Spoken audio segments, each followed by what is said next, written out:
Hello મિત્રો, તો welcome to my new vlog. તો આપ સૌનું સ્વાગત છે મારી જગદીશ એમ ડિજિટલમાં. તો આપણે કેવું સારું છે કે એનું આપણે તમને લાઈવમાં પપડું કરી બતાવવાનું છે. આપણે નાના છોકરાઓનું જે પપડું વાગતું હોય ને એ લાઈવમાં તમને સારવાનું કરી બતાવવાનું છે. તો હાલો આપણી સાથે તમને બતાવી દઉં. તો મિત્રો શું આ છે આપણે આવડ, આને અમે ગુજરાતીમાં આવડ કહેવામાં આવે છે. તમારે શું કહેવામાં આવે છે કોમેન્ટ લખી નાખજો તમે. અને આનું આપણે પપડું તમને લાઈવમાં કરી બતાવવાનું છે. આવી ડાળખી શું ભાંગી લેવાની આમાંથી. તો આવી ડાળખી ભાંગી લેવાની.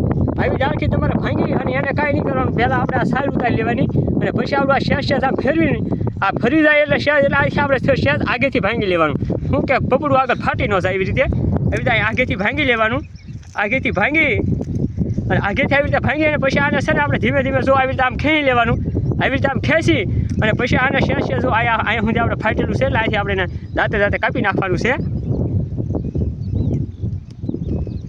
તો આવી રીતે કાપી નાખવાનું અને પછી આને આગળ ભાગ છે ને એ પણ હોતો કાપીને આપણે કાઢી નાખવાનો છે.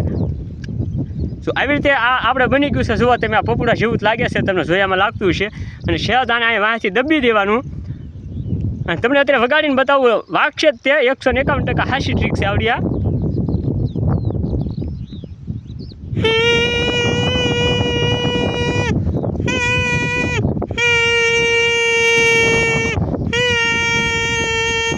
તો તમે પણ આવી રીતે નાના નાના છોકરાને પપુડા કરીને તમારે આપી શકો છો. અને કાંઈક આવી આપણે ટ્રીક છે તો આપણી ટ્રીક આ તમને ગમે તો લાઈક શેર અને સબસ્ક્રાઈબ કરી દેજો જગદીશ એમ ડિજિટલને.